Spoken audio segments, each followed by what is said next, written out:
사도 바울이 데살로니가전서 2장 13절에 이런 말씀하셨어요.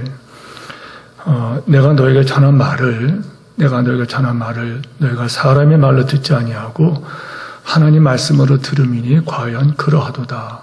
그 말씀이 너희 속에서 역사하느니라. 그거를 세번역으로 이렇게 보니까는 같은 내용이지만은 그 말씀이 너희 속에서 일하느니라. 하나님 말씀은 일하신다는 거예요. 하나님이 그렇다. 그러면 그렇게 된다는 거예요.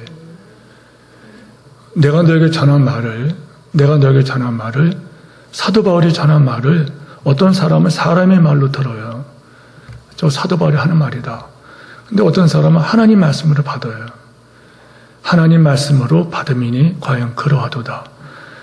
그 말씀이, 받은 말씀이 너희 속에서 일하느니, 역사하느니라. 설교 전에 아까 우리가 암송할 금주 암송 성교 말씀을 다시 한번 읽겠습니다. 일의 결국을 들었으니 하나님을 경외하고 그 말씀을 준행할지니라. 이것이 사람의 본분이니라. 그러면 결론은 뭐냐면은 하나님께서는 모든 일을 선악간에 심판하시리라. 일의 결국을 다 들었으니 하나님을 경외하고 그의 말씀, 그 명령들을 순종하라. 이것이 인생의 본분인데 하나님께서는 선악간에 하나님께서는 모든 행위와 모든 은밀한 일을 선악간에 심판해 주실 것이다. 삶의 위의 결론은 하나님을 경외하고 그 명령을 지키라는 거예요. 이것을 위해서 하나님께서는 이렇게 말씀을 주셨는데 그 말씀을 기록하여 우리에게 주셨습니다. 그래서 그 말씀을 통하여 우리는 하나님을 경외해야 한다는 것이 어떤 것인가? 또 하나님을 경외하는 자와 경외하지 않는 자를 기록해 놓으셨고 경외하지 않는 자들이 그 결과를 또한 기록해 놓으셨고 그리고 우리로 하여금 결론은 하나님을 경외하고 그 말씀을 순종을 살아야 되는 것이다. 이렇게 말씀하셨다는 거예요. 왜요? 하나님 모든 행위와 모든 은밀한 것을 선악간에 심판하여 주실 것이다. 이 말씀이 여러분에게 두려움이 아니라 이 말씀이 여러분에게 위로의 말씀이 되는 그러한 믿음의 승자가 되기를 축원합니다. 그 목적으로 기록된 하나님 말씀은 창세기로 시작합니다. 창세기로 시작해서 요한계시록으로 끝이 나게 되는데 그런데 여러분이 아시는 것처럼 창세기는 그렇다면 서론이고 요한계시록은 결론입니다. 서론은 결론을 이끌어내기 위해서 우리가 논문 같은 것을 보면은 항상 서론을 잘 읽어보면은 그 글의 방향과 왜 이 논문을 쓰는지, 글을 왜 쓰는지 나와 있지 않습니까? 그리고 결론을 맺게 됩니다. 그럼 요한계시록, 성경의 결론인 요한계시록은 주제가 뭔가? 하나님께서 창세전에 언약한 모든 언약의 내용이 그대로 다 이루어진다. 이것이 바로 요한계시록의 주제가 됩니다. 그렇다면 우리가 요한계시록을 주목해야 된다는 거예요. 왜요? 하나님께서 창세전에 언약하신 모든 언약들이, 약속들이 그대로 이루어진다 하는 것이 요한계시록의 주제라면은, 그렇다면 우리는 성경의 결론인 요한계시록을 참 우리가 주목해야 됩니다. 성경의 결론인 요한계시록 4장을 오늘 살필 텐데, 특별히 4장 1절에서 10절 말씀을 살피는 중에 4장 1절, 2절 말씀을 우리 다 같이 한번 같이 읽으면 좋겠습니다. 같이 읽고 시작하죠. 시작. 이후에 내가 보니 하늘에 열린 문이 있는데 내가 들은 바 처음에 내가 말하던 나팔 소리 같은 그 음성이 이르되, 다 같이 읽으십시다. 안 읽는 문이 있는데 다 같이 크게 한번 같이 읽어요. 믿음의 고백이 오늘 시작.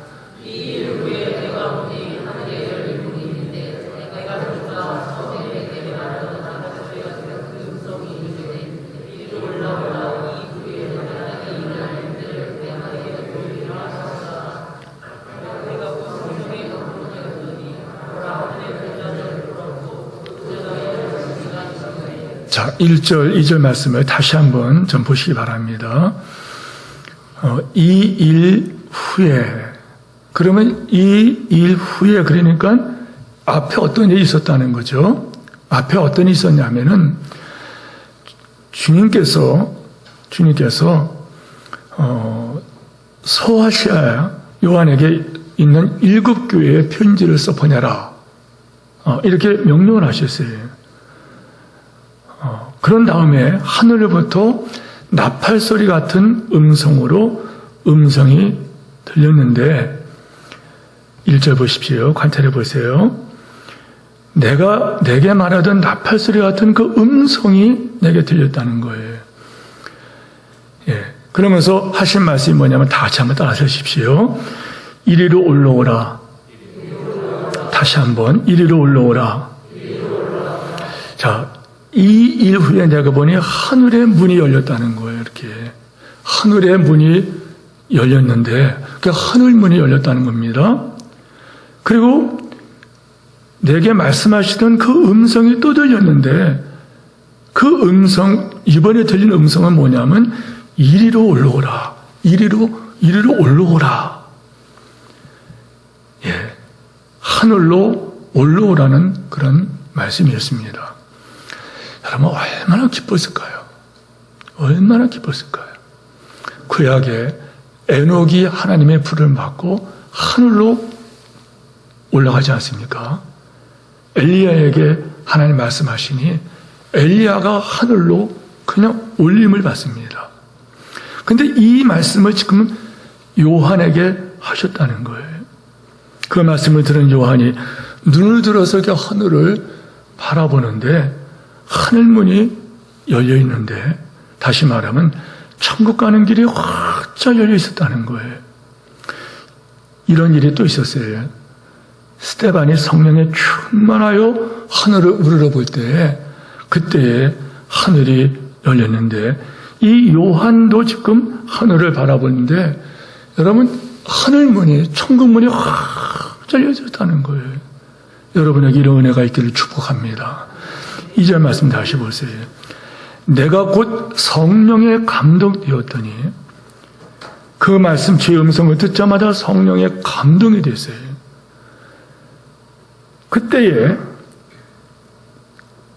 보라, 하늘의 보좌가 베풀어졌고, 보좌를 베풀었고 그 보좌 위에 앉은 이가 있는데, 사도 요한이 성령에 감동되어 천국이 그의 눈이 보이기 시작할 때에 이렇게 말씀합니다. 보라, 하늘의 보좌를 베풀었고, 하늘의 보좌를 베풀었고 그 보좌 위에 앉으신 이가 있었는데, 여기서 우리가 아는 것은 보라, 하늘의 이렇게 장소를 말해요.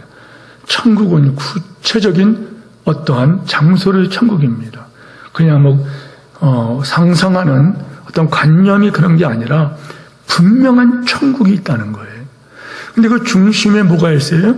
보좌가 있고 보좌 위에 하나님이 앉아 계셨다. 성령이 요한을 감동하자마자, 요한은 성령의 감동을 받자마자 천국 중심에 하나님의 보좌를 볼 수 있었습니다. 여러분, 스데반한테 마찬가지.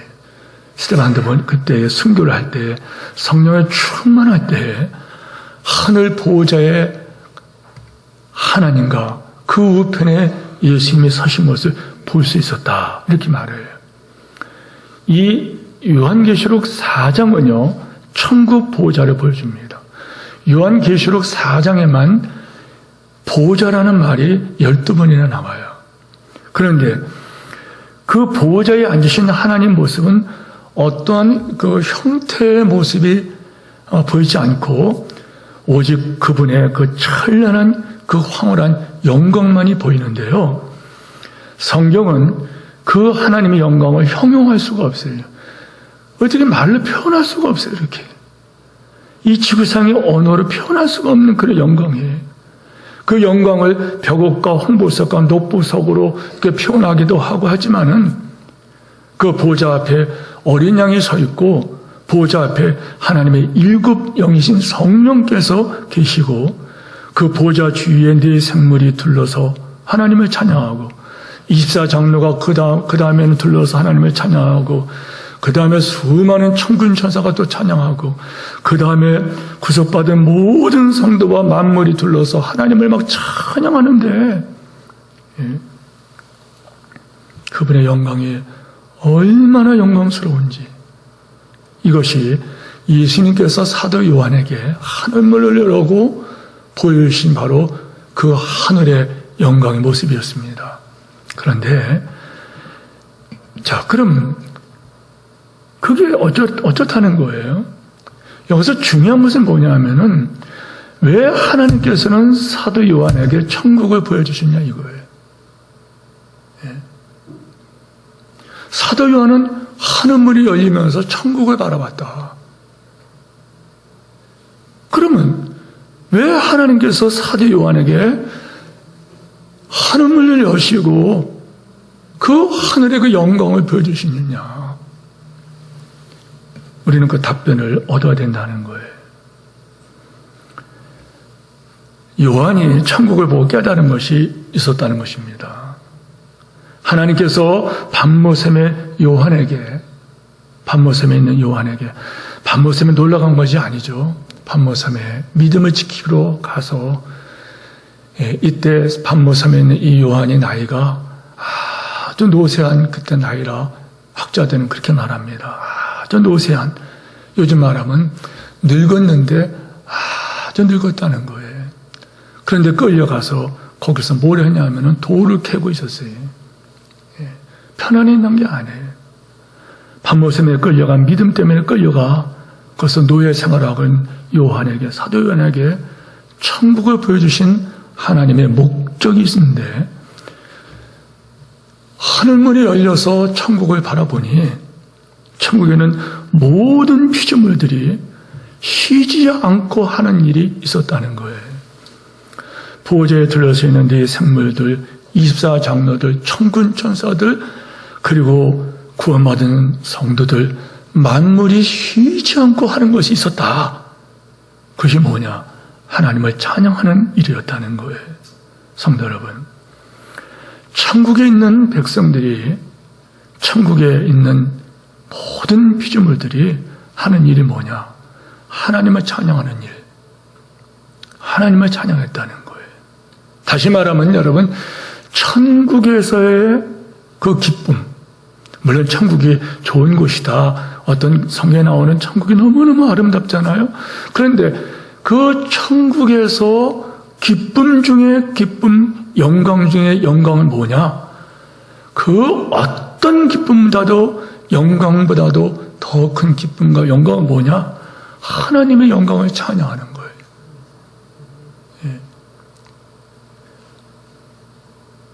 이거를 가만히 묵상해 봤어요. 하나님의 사랑과 은혜를 기뻐하며 찬양하고 있어요. 네 생물들이 밤낮 쉬지 않고 하나님을 찬양합니다. 24장로가 그 다음에 하나님을 찬양합니다. 그 다음에 천군 천사가 하나님을 막 찬양합니다. 구원받은 주의 백성들이 하나님을 그렇게 찬양합니다. 요한계시록 5장에 보면은 수많은 천군 천사들이 수를 셀 수 없는 구원받은 주의 백성들이, 성도들이 보호자 앞에 엎드려서 하나님께 그 찬양을 하고 있습니다. 천국은 하나의 영광 찬양 곳이라. 다른 것을 찬양하지 않아요. 다른 것을 찬양하지 않을 뿐만 아니라 상상해봤어요.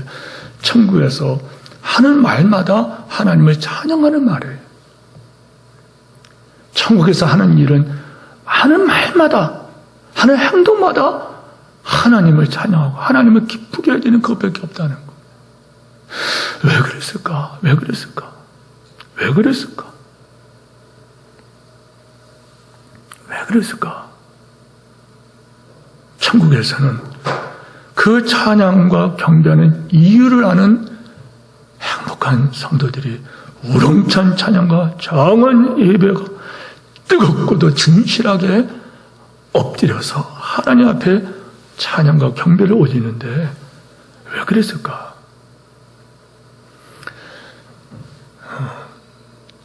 여러분, 저는 이 땅에 살아가면서 이제 목회 현직에서 물러나면서 연금부대라 그러면 목사의 그 역할을 했는데 인생 연금부대에서 제 역할이 끝나서 내려갑니다. 내려갈 때에 믿음의 선배들이 하신 말씀이 있어요. 그때 하신 말씀이 다 사람마다 다르지만은 적어도 10명에서 20명의 성도들은 죽을 때까지 기억나더라. 그 중에서 정말 참 감사하다. 정말 그분을 생각하면 고맙다. 정말 그분만 생각하면은 그냥 가슴이 뜨거워지고 그냥 눈물이 울컥 나는 분들.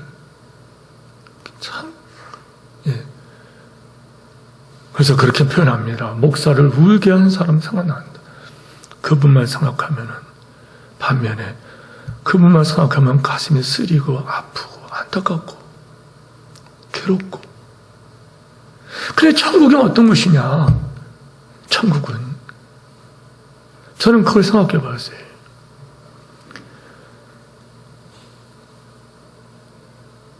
목회의 뒤안길을 돌아볼 때 만약에 나로 하여금 울게 만든 분들 정말 손잡아주고 기도해주고 격려해주고 괜찮습니다. 기도하십시다. 그렇다면 천국 가서 성도들이 할 게 뭐냐? 네 생물과 입사 장로와 천군 천사와 구원받은 백성들이 다 보좌 앞에 엎드려서 하나님만을 찬양했다 그랬는데 왜 그랬을까? 표현력이 없어서 제가 다 표현 못하지만은 하나님이 너무 사랑스럽고 너무 감사하고 그 하나님 영광의 보좌 앞에 서 있는 내가 돌아보니 너무너무 고마운 거예요. 너무너무 감사한 것밖에 없어요. 그러니 하는 말도 하는 행동마다 뭐예요? 하나님께 감사하는 거예요. 사랑하는 성도 여러분, 우리가 천국 가면 그런 은혜를 누리게 될 거예요. 그렇다면은 여러분들 지금은 누구냐? 이 땅에서 여러분들은 구원받은 하나님의 자녀라는 것을 아멘 하시기 바랍니다. 그렇다면 바로 이 땅에서도 우리가 주목할 것이 뭐냐? 여러분이 주 예수를 기피하는 놀라운 그 은혜라고 말씀하지 않습니까? 여러분이 주님의 은혜를 깊이도 체험해서 정말 여러분의 대화와 행동하는 것과 언행이 모두가 하나님께 초점이 맞춰지고 그것 때문에 기뻐하고 즐거워하며 여러분이 저 앞에 살아가실 주님으로 축원합니다. 두 번째로 왜 예수님께서는 밤모샘의 죄수의 몸이 된 살아있는 요한에게 하늘 보좌를 열어 보여주셨을까? 그 목적이 뭘까? 이거는 제 글이 아니고 어떤 분의 글을 제가 좀 옮겨왔어요. 윌리엄 핸드릭슨 목사님이라고, 핸드릭슨 주석이라는 게 있어요. 그분의 요한계시록 주석에 보면은 이 목적 때문이었다. 이제 그분의 해석입니다. 왜 하늘 보좌를 보여주셨을까? 왜 하늘을 여시고 그 하나님의 영광의 보좌를 보여주셨을까? 이 목적 때문이었다. 그분은 그렇게 해석을 했어요. 그것은 하나님께서 천지 만물을 창조하신 분이시고 통치하시는 분이시다. 우리 모두 아멘 하시기 바랍니다. 이거를 보여주기 위한 것이었다. 생각해 보십시오. 하나님께서는 그 당시 요한에게, 그 당시 성도들에게 인간의 눈으로 볼 때는요, 여러분, 인간의 눈으로 볼 때는 그 당시에 로마 제국은 여러분 세계의 이 세상을 지배하는 그런 제국이었습니다. 무너지지 않은 그런 제국이었습니다. 로마가 어떻게 무너집니까? 근데 그 로마 제국의 그 황제가 생사화복의 주권자가 되어 있는 그때였어요. 절대 권세를 가지고 통치하고 그리고 기독교인들이 우리의 주님은 하나님이시다, 예수가 주님이시다 그러니까 그들을 방해하는, 그들을 해방하고 그들을 죽이고 혹독하게 핍박하는데 수많은 기독교인들이 박해를 하고 죽임을 당합니다. 여러분 영화를 보십시오. 초대교회 영화를 보세요. 여러분 참혹하게 당하지 않습니까? 칼로 그냥 막 죽이지 않습니까? 예. 그리고 사자밥 그냥 짐승의 밥으로 막 던져가지고서 사자들이 막 찢어 먹을 때 그 피가 터지는 걸 보고 좋다고 막 웃질 않습니까? 사람을 인봉이라고 해서 여러분 둘둘 말아가지고 기름을 발라갖고서 그거를 불을 밝혀놓고 그런 짓들을 하고 재산을 뺏는 건 고사하고 가족을 다 해체시켜버리고 이런 많은 수는 고난을 받았단 말이에요.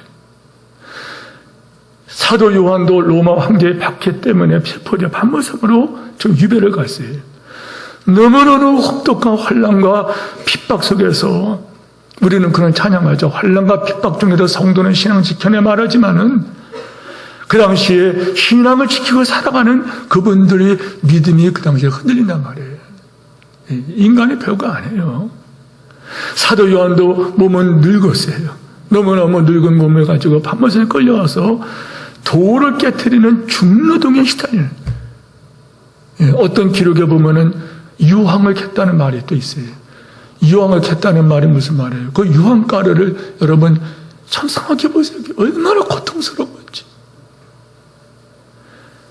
죽음을, 그림자를 맛보면서 살고 있을 때 이런 요한에게 하나님께서는 하늘에는 하늘의 영광스러운 보좌를 보여주셨다는 거예요. 뭘 말하는 거예요?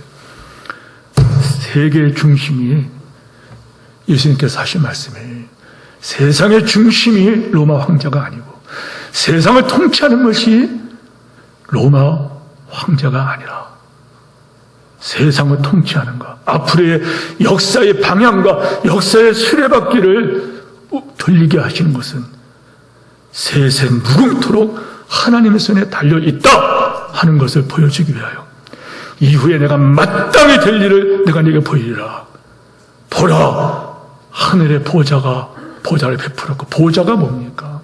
보라, 하늘의 보좌를 베풀어. 하늘의 보좌를 베풀었다는 거예요. 보좌가 뭐죠? 보좌는 통치권을 말하는 거예요. 영광과 존귀를 상징해요. 능력을 상징합니다. 예화집에서 이거를 제가 옮겨왔다 그랬죠. 세종시가 만들어질 때에 많은 사람들의 초유의 관심이 뭔지 알았습니까? 다른 것보다도요, 관심이 뭐냐면은 몇 평을 만들 거냐, 얼마나 많은 사람 만들 거냐, 뭐 그런 게 중요하지 않았어요.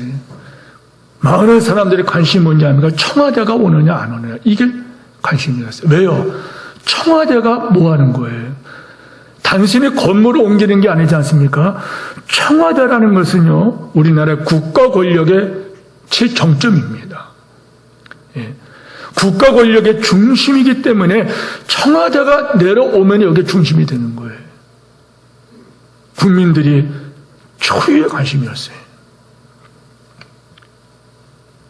그런데 못 내려왔죠. 간섭법이다 하면서 못 내려오게 됐습니다. 미국에 있을 때 미국 백악관을 구경한 일이 있어요. 굉장히 기대하며 갖고 왔어요. 왜요? 미국 백악관 하도 말을 많이 들었기 때문에. 여러분 백악관 그러면 대단하잖아요. 굉장히 호기심과 설레는 마음을 가지고 차를 빌려가지고 그 백악관에 갔어요. 가서 미국에 사는 목사님이 안내를 해서 딱 내렸는데 보니까는 너무너무 실망했어요. 실망 정도가 아니에요. 괜히 왔다. 괜히 일정을 거다가 시간을 넘어뜨렸다. 좋은 데가 많은데. 왜요? 백악관이라는 그 가보신 분들 많이 계시겠지만은 백악관이 너무 초라합니다, 여러분. 예. 너무나도 조그만 집이에요. 오히려 청와대가 훨씬 큽니다. 예. 너무나도 초라하고 너무나도 평범한 말 그대로 하얀 페인트 칠해놓은 건물일 뿐입니다.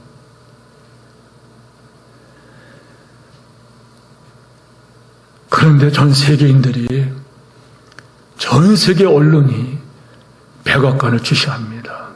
왜 그럴까요? 강대국 미국의 통치 권력의 중심이 거기이기 때문이지 않습니까? 우리나라 청와대나 미국의 백악관이나 그것은요, 그 나라의 통치권, 그 나라의 능력, 그 나라의 그 영광이 그곳에 있는 것이 아닙니까? 그러나 우리는 알아야 돼요. 하늘 보좌는 이 우주를 만드시고 천지 만물을 창조하시고 통치하시는 바로 그분이 계시다. 천지 만물의 통치자가 누구냐? 영광은 어디 있는 거냐? 존귀는 어디 있는 거냐? 권능은 어디 있는 거냐?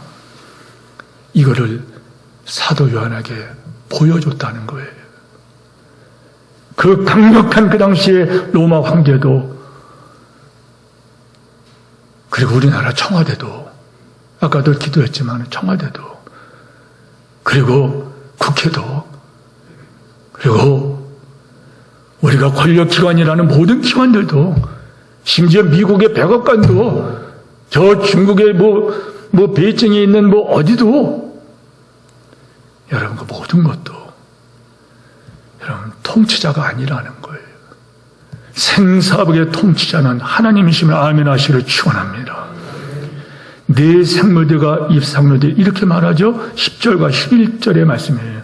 입사장로들이 보호자에 앉으신 이 앞에 엎드려 세세토록 살아계시는 이에게 경배하고 자기의 관을 보호자 앞에 드리며 이르되 우리 주 하나님이여 영광과 존귀와 권능을 받으시는 것이 합당하오니 주께서 만물을 지으신지라. 우리 모두 아멘. 주께서 만물을 지으신지라. 만물의 주의 뜻들이 있었고 또 지으심을 받았나이다. 여러분 무슨 말이에요? 우리 하나님께서 천지 만물을 창조하셨으니 만물의 주의 뜻들을 섬겨놨고 이 만물은 하나님께서 통치하십니다. 역사의 주관자는 하나님이십니다. 국가의 흥망성쇠, 개인의 생사업의 주권자는 하나님이십니다. 사도 요한은 그거를 쳐다봤다는 거예요. 오늘도 마찬가지예요. 구원받은 사랑하는 성도 여러분, 오늘 사랑하는 성도 여러분께서 이 땅에 남은 삶을 살아갈 때 믿음으로 사는 길에 때로는 오해를 받고 시련을 받고, 믿음으로 가는 길에 여러분 때로는 사람들이 세상 권력이 너무 크게 보여요. 때로는 지치고 때로는 두렵고 때로는 낙심이 될 때가 많아요. 그러나 우리 성도들은요, 하늘 심입까지 하늘의 권세를 힘입고 살아가라. 최영희 목사님이 그래서 그런 말씀을 세미나 때 하신 거를 참 그 의미 있게 들었는데 쉽게 설명하세요. 여러분들 힘들면은 하나님께 전화하세요. 힘들면 하나님께 전화하세요. 호기심 있게 바라볼 때 목사님께서 하신 말씀이 전화번호 알려드릴게요. 3927번입니다. 힘들 때마다 성경을 읽고 그리고 그분의 말씀을 따라 순종하세요. 그러면 거기에 기적이 나타나고 하나님의 영광을 보게 됩니다. 할렐루야. 힘들고 어렵습니까? 하나님의 눈으로 문제를 바라보시면 문제가 커지지 않습니다. 하나님의 뜻과 섭리를 통하여 세상 것을 해석하면 복잡하지 않습니다.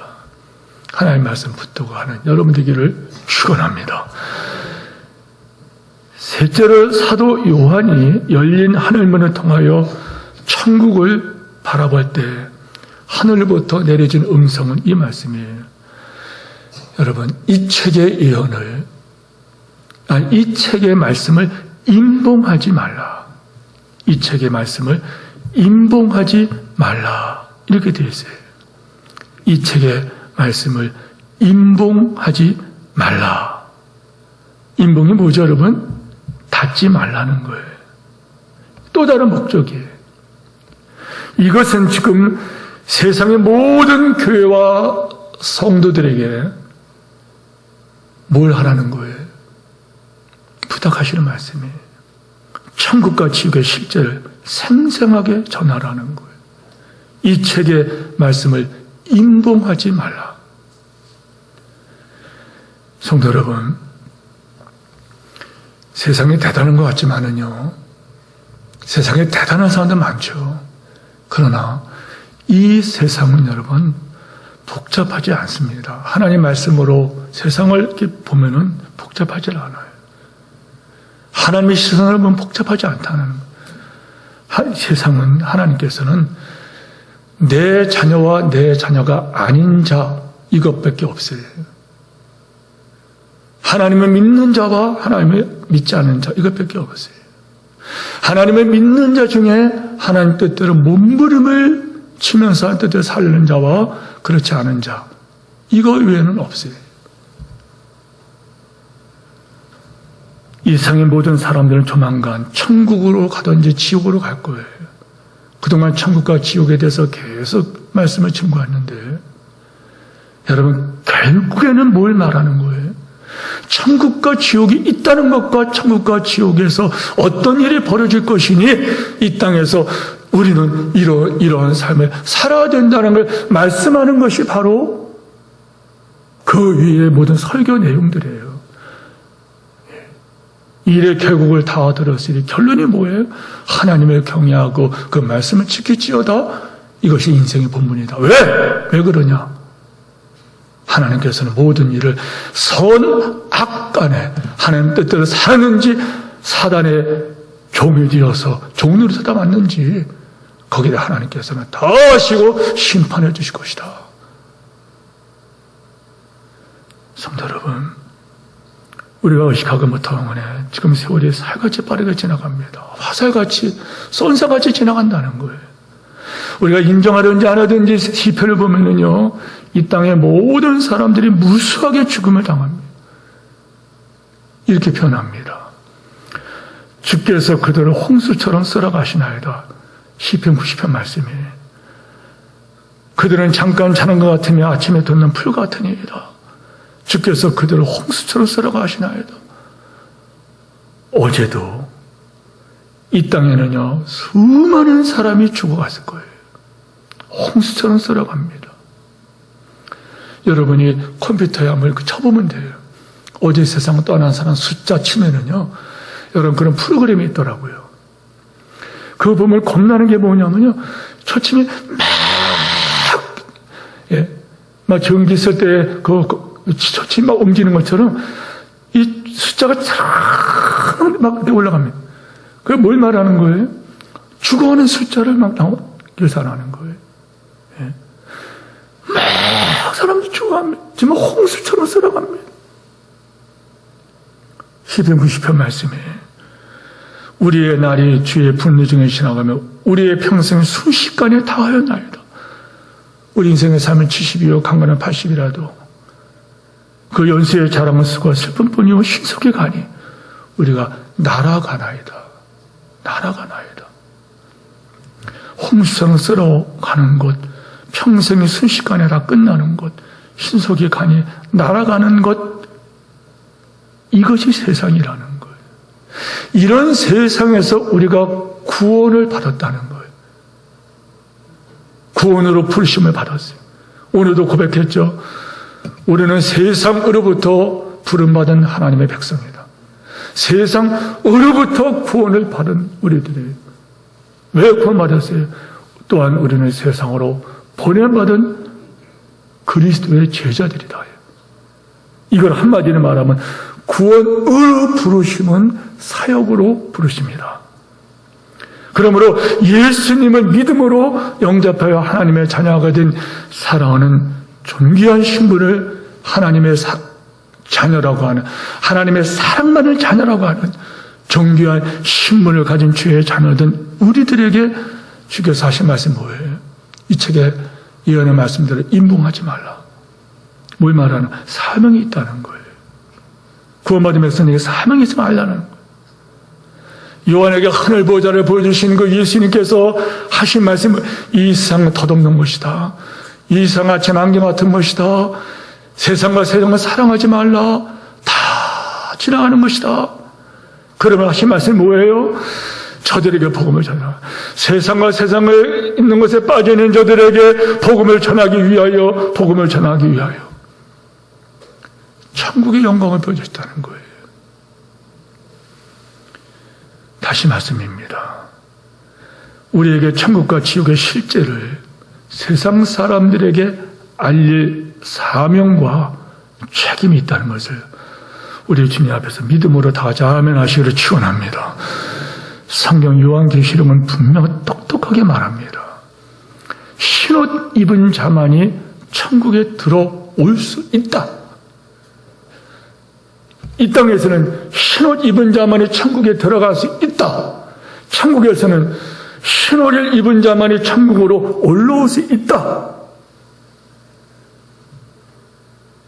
천국은 흰옷 입은 자만이 들어갈 수 있고, 천국에서 볼 때는 흰옷을 입은 자만이 천국으로 올라올 수 있다는 거예요. 자, 여기 성경을 보세요. 24장로들은요, 구약과 신약의 성도들을 대표하는 자들인데, 그들 모두가 뭘 입었어요? 흰옷을 입고 있었다. 요한계시록 7장 14절에 보는 수많은 그 많은 성도가 모두가 흰옷을 입고, 흰옷이 뭐예요? 어린 양의 피로 희게 씻은 옷을 입었다. 요한 1서에서 어린 양의 속죄의 피를 믿는 예수의 피가 우리를 모든 짓을 깨끗하게 해낸다. 할렐루야. 예수의 피로 우리의 모든 짓을 깨끗하게 씻은 받은 자만 천국에 갈 수 있다. 성도 여러분, 예수님이 요한에게 천국을 보여주시면서 그 말씀을 임봉하지 말고, 그 말씀을 가리지 말고 그 말씀을 전하라. 요한계시록 1장 3절, 22장 10절 말씀, 때가 가까우니라 말씀을 맺으면서, 성도 여러분, 우리도 요한 사도처럼, 박모셈의 요한처럼 천국을 바라보며 살아가시기를 축원합니다. 한국교회 목사님들의 대스승이신 고 박윤서 박사님은 이런 말씀을 하신 것을 제가 주석에서 옮겨왔어요. 이런 말씀을 하셨어요. 옛날 표현이지만은, 천계에 대한 애착이 없으면 그 심령은 땅 위에 노예가 됨을 면치 못할지라, 이렇게 말씀하셨어요. 무슨 말이에요? 저 하나님의 나라에 대한 애착, 하나님 나라에 대한 그리움, 하나님의 나라에 대한 사모함, 이런 것이 없으면 그 심령은 땅 위에 노예로 끌려다니다 살아올 것이다. 사랑하는 성도 여러분, 왜 요한에게 천국을, 왜 요한에게 하늘 영광의 나라를 보여줬습니까? 성경에서 답변을 얻었습니다. 첫째, 하나님은 영원 무궁토록 찬양받으시기에 합당하신 분이시다. 할렐루야. 박모셈의 요한의 눈에 비친 하나님의 영광은 너무너무 영광스러운 분이었어요. 그리고 그분은요, 쳐다보니 그분은 온 우주 만물을 창조하는 분이시고 생사복의 주권이 바로 그분에게 있다는 거예요. 역사의 형방과 역사의 세례받기가 그분께서 움직인다는 거예요. 저분이 우리를 통치하시는 분이구나. 거기서 큰 위로를 받는다는 거예요. 그리고 마지막에 들린 말씀은, 이 책에 예언된 말씀을 임봉하지 말라, 봉하지 말라. 그 목적이 뭐라 그랬어요? 사랑하는 성도들아, 천국 백성들아, 천국과 지옥의 실제를 생생하게 전하라. 생생하게 전하라. 너희가 아니면은 천국이 있다는 것과 지옥이 있다는 것과, 누가 천국에 들어가고 어떻게 들어가고, 지옥에 들어간 자들의 비참과 그들이 어떤 고통을 당하는지, 지옥에 가지 말할 이유를 세상 사람이 어떻게 알 수 있겠느냐? 흰옷 입은 자만 들어간다는 이 복음을 너희가 전하지 않으면 누가 전하겠느냐? 성도 여러분, 예전에 부르던 복음 성가 중에 이런 노래가 있었어요. 돈으로 못 가요 하나님 나라. 여러분 생각나십니까? 예. 전 그때는 이게 뭔지 몰랐어요. 이 깊은 뜻을. 나이가 먹으면서 설교를 이렇게 보면서, 진짜 복음의 찬양이구나. 돈으로도 못 가요, 하나님 나라. 지식으로 못 가요, 하나님 나라. 뭘로 갑니까? 거듭남은 가는 나라, 하나님 나라. 돈으로 못 갑니다. 지식으로 못 갑니다. 예쁘다고 못 가고, 권력으로도 못 가고, 힘이 있어도 못 갑니다. 오직 하나, 신옷 입어가서, 신옷을 입어가서 예수 십자가의 보혈을 의지하고 갈 수 있다. 여러분에게 다시 이 말씀을 전합니다. 성도 여러분, 하나님께서 우리에게 영생을 주셨어요. 잘 들으세요. 하나님께 우리 영생을 주셨어요. 그 영생이 예수 안에 있는 것이니 예수 믿고 그거 맞으세요. 전하시기를 축원합니다. 예, 믿겠습니다. 여러분, 예수를 믿었으니 그 안에 영생이 들어가요. 아들을 믿는 자는 영생이 있고 아들이 믿지 않는 자는 영생이 없다. 내가 하나님의 아들의 이름을 믿는 너에게 이것을 것은 너희에게 영생이 있다는 것을 알게 하려 함이라. 이 생명의 복음, 구원의 복음을 증거하는 일에 우리 모두가 헌신하시고요. 천국을 보여주신 그 주의 심정을 깨닫시고 이 땅에 살지라도 하나님을 찬양하는 삶, 하나님의 통치하시는 그분 앞에 무릎 꿇고 기도하며 승리하는 삶, 복음을 전하는 여러분 되기를, 정말 복음을 전하는 여러분 되기를 주님으로 축원합니다.